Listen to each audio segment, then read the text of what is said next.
ഹോണ്ടക്കാർ പുതിയ കാർ ഇറക്കിയിട്ടുണ്ട്. കറക്റ്റ് നമ്മുടെ ലംബോഗിനെ കോപ്പി അടിച്ചിട്ട് നോക്ക്.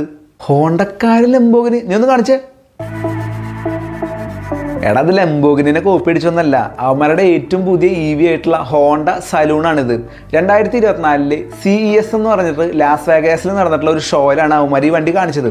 പക്ഷേ വണ്ടിയുടെ ഏകദേശം 90% വർക്ക് കഴിഞ്ഞിട്ടുണ്ട്. 2026 ഗ്ലോബലി ഇവന്മാർ ലോഞ്ച് ചെയ്യുന്നതാണ് ഇപ്പോൾ പറഞ്ഞേക്കുന്നത്. വണ്ടിയുടെ സൈഡ് പ്രൊഫൈൽ നോക്കുമ്പോൾ ലംബോഗിനിയുടെ ഒരു കട്ടുണ്ടെങ്കിലും വണ്ടീനെ കാണാൻ അതുപോലെ ഒന്നല്ല. ഈ വാഹനത്തിൻ്റെ ഒപ്പം ഹോണ്ട അവരുടെ EV സെഗ്മെന്റിന്റെ ലോഗോ പുതിയതായിട്ട് ലോഞ്ച് ചെയ്തിട്ടുണ്ട്. ഇതിനെ തന്നെ സ്പേസ് ഹബ്ബ് എന്ന് പറഞ്ഞിട്ടുള്ള മറ്റൊരു വണ്ടി കൂടി ലോഞ്ച് ചെയ്തിരുന്നു. ഉപയോഗിച്ചിട്ടുള്ള ഒരുപാട് ഫീച്ചേഴ്സ് വണ്ടിയുടെ അകത്തുണ്ട്. മാത്രമല്ല ഓട്ടോണമസ് ആയിട്ട് ഈ വണ്ടിക്ക് റൺ ചെയ്യാനും സാധിക്കും. വെറും 5 മിനിറ്റ് കൊണ്ട് ഇതിന്റെ 85% വരെ ചാർജ് ചെയ്യാനായിട്ട് സാധിക്കും. മാത്രമല്ല 500 കിലോമീറ്ററിനേക്കാൾ മേലെയാണ് ഇതിന്റെ റേഞ്ച് എന്ന് പറയുന്നത്. അത്ര ലേറ്റസ്റ്റ് അപ്ഡേറ്റുകൾക്ക് വേണ്ടിയിട്ട് ജിനോസ് ടെക്ലോസ് എന്ന് പറഞ്ഞ ഈ ചാനൽ ഫോളോ ചെയ്യാനും പറയും. ഓക്കെ, അത് ശരിയാ, ഞാൻ പറയാം.